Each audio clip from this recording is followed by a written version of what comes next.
Bonjour à toutes et à tous, j'espère que vous allez bien. Dans cette vidéo, j'essaye de vous définir ce que sont les agents IA, ce pourquoi ils sont faits et comment les intégrer dans un produit. J'espère que cette vidéo vous plaira. Si c'est le cas, vous pouvez laisser un like, un commentaire ou le partager avec quelqu'un qui serait aussi intéressé par le sujet. Je vous souhaite un bon visionnage.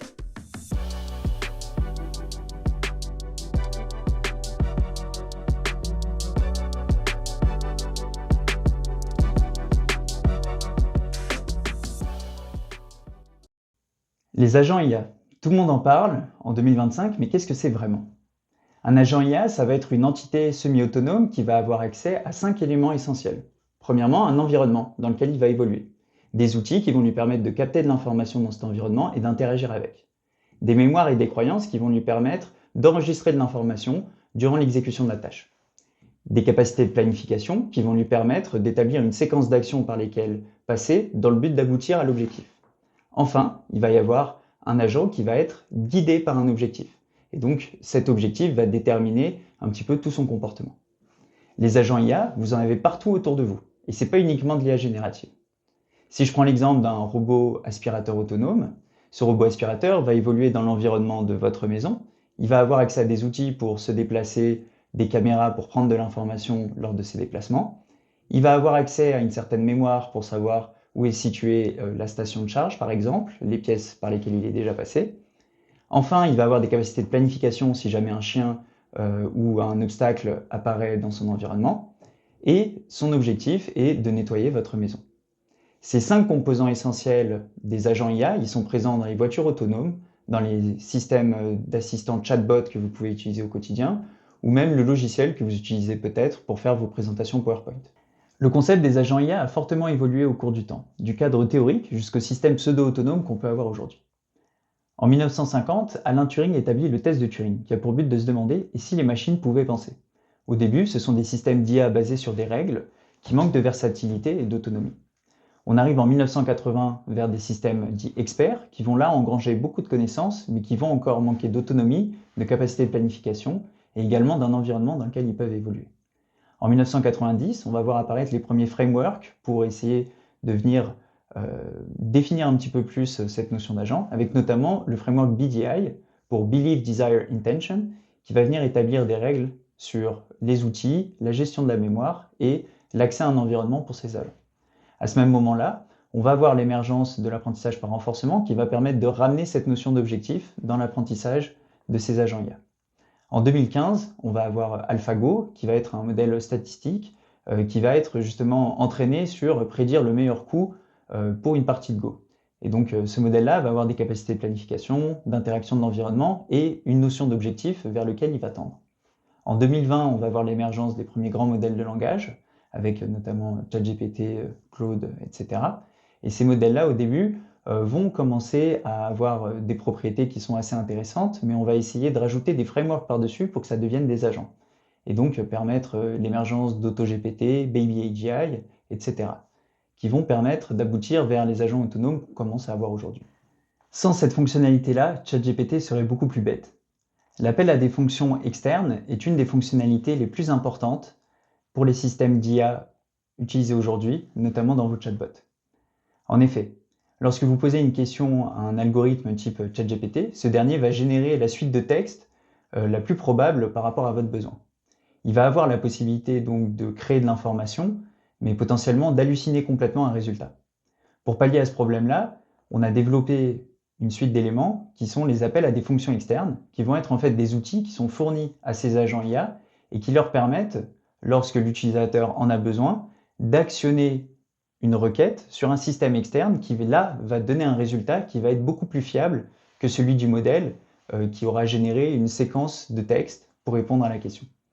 En effet, si vous avez besoin par exemple d'une recherche web pour répondre à un de vos besoins, le modèle va avoir la possibilité d'envoyer une requête sur par exemple un service type Google pour obtenir les 5 premiers résultats et enfin récupérer ces 5 premiers résultats, les donner auprès du modèle pour fournir une réponse à l'utilisateur. Ces éléments-là, ça permet notamment d'améliorer la fiabilité du système, mais également d'éviter de gaspiller des ressources de calcul qui seraient liées à la génération de la réponse et à l'hallucination de la réponse du modèle. Ton IA, c'est tout de toi. La mémoire, c'est ce qui permet aux agents IA de passer de simples répondants à des questions à des systèmes complexes qui comprennent vos besoins au fil du temps. La mémoire, elle existe sous différentes formes. La mémoire à court terme, qui va être la mémoire au sein d'une même session de chat, qui va permettre de référencer des messages précédents pour fournir un résultat. Ça rajoute de la cohérence dans l'interaction. La mémoire dite de travail, qui va être une mémoire qui va s'appuyer sur des interactions passées qui ont conduit à des résultats positifs et qu'on va utiliser pour contextualiser le modèle dans le cadre de cette nouvelle interaction afin d'augmenter la probabilité d'obtenir un bon résultat cette fois-ci également. Enfin, il y a la mémoire dite de long terme qui va s'occuper de stocker des informations qui vont être liées à l'utilisateur, ses préférences, ses goûts et qui vont permettre de personnaliser cette expérience. Cette mémoire, elle est stockée sous différentes formes, sous la forme de texte brut avec un fichier qui peut être placé dans l'environnement de l'agent. On a également une version avec des vecteurs qui permet de faire de la recherche sémantique, mais aussi des knowledge graphs qui permettent de représenter la donnée avec des nuages d'éléments qui vont avoir des liens entre eux. Ça permet de capturer une représentation un petit peu plus complexe de cette mémoire. Toute cette mémoire, elle est utile pour les agents afin de les rendre de plus en plus interactifs et de plus en plus personnalisés pour améliorer l'expérience des utilisateurs. Cursor, Lovable, Antigravity, Claude Code. Vous remarquez pas quelque chose? La plupart des agents IA en 2025 sont des agents dédiés au code. Mais pourquoi donc? C'est tout simplement lié au fait que les environnements de code disposent déjà de toute l'infrastructure nécessaire pour intégrer des agents. En effet, ils proposent un environnement qui est déjà parfaitement défini, avec la possibilité d'éditer des fichiers, d'avoir des boucles de rétroaction, mais également d'avoir des signaux de réussite clairs lors de l'exécution d'un outil. Tout ça, ça donne la possibilité aux agents IA de se déployer directement dans les environnements de code, et en plus de ça, c'est directement intégré pour les besoins métiers dans l'environnement de code du développeur classique. Tout ça grâce à différents éléments, comme par exemple VS Code, qui est l'éditeur de code sur lequel s'est appuyé Cursor pour son développement. Tous ces éléments-là, ils vont venir dans d'autres industries par la suite, mais pour le moment, les cabinets d'avocats, les instituts de finance, etc. manquent de l'infrastructure pour pouvoir intégrer des agents à grande échelle. Comment intégrer l'IA dans ton produit? Pour le faire, voici 4 éléments essentiels dont tu auras besoin. Premièrement, une interface. Cette interface, elle va te permettre de faire remonter les différentes informations que ton agent IA va pouvoir générer dans le cadre de l'interaction. Donc souvent, c'est un chatbot qui vient s'intégrer dans un système qui est déjà existant. Il te faut également un environnement de travail qui soit basé sur des variables d'état. Ça va te permettre de sauvegarder les différentes choses qui ont pu être exécutées par l'agent et de remonter à des points de contrôle précédents si jamais quelque chose se passe mal. Ensuite, tu as besoin d'exposer auprès de ton agent IA différentes fonctionnalités qui lui permettent d'interagir comme si un utilisateur le faisait directement dans l'interface. Donc on va exposer des commandes classiques utilisées par un utilisateur auprès de cet agent pour le laisser agir directement dans le cadre de cet environnement qu'on fournit à l'utilisateur. Enfin, tu auras besoin de boucles de vérification et donc de façon de retourner le résultat directement auprès de l'agent pour savoir si tout se passe bien dans le cadre de cet environnement de code-là. Tous ces éléments-là, ils sont déjà présents dans le code. C'est pour ça que la plupart des agents en 2025 sont répandus dans le domaine du code, mais ils n'existent pas encore pour tous les autres domaines. Il y a fort à parier qu'ils vont évoluer et apparaître dans le futur.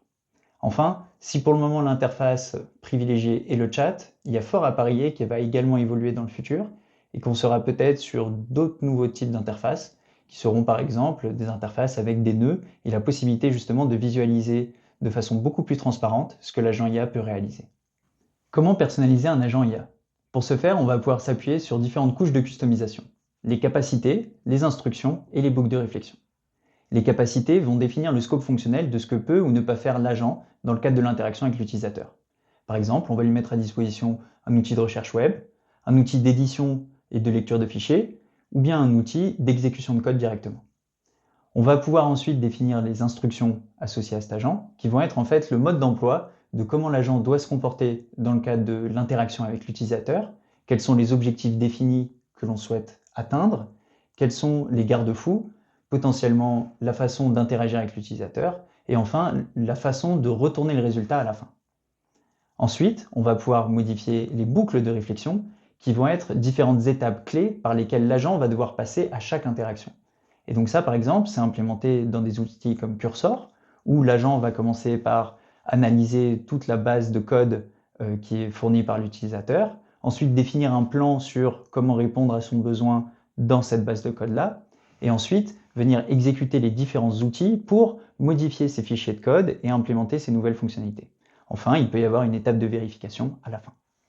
Tous ces éléments-là, ça permet de faire des agents qui sont hautement personnalisés et vraiment fiables pour vos utilisateurs.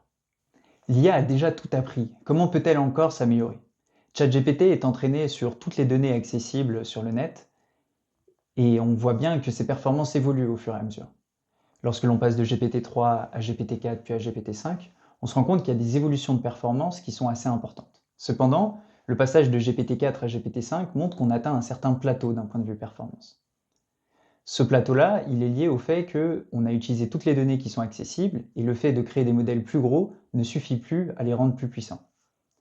C'est pourquoi la recherche actuelle est en train d'essayer de trouver de nouvelles façons d'améliorer ces modèles-là, soit en utilisant de la donnée synthétique ou d'autres techniques d'apprentissage.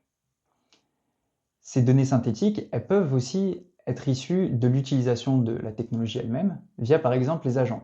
En effet, l'apprentissage par renforcement consiste à placer le système dans un environnement, de monitorer son état au cours du temps, dans le but de le faire atteindre l'objectif qui est la prédiction souhaitée ou bien le résultat escompté.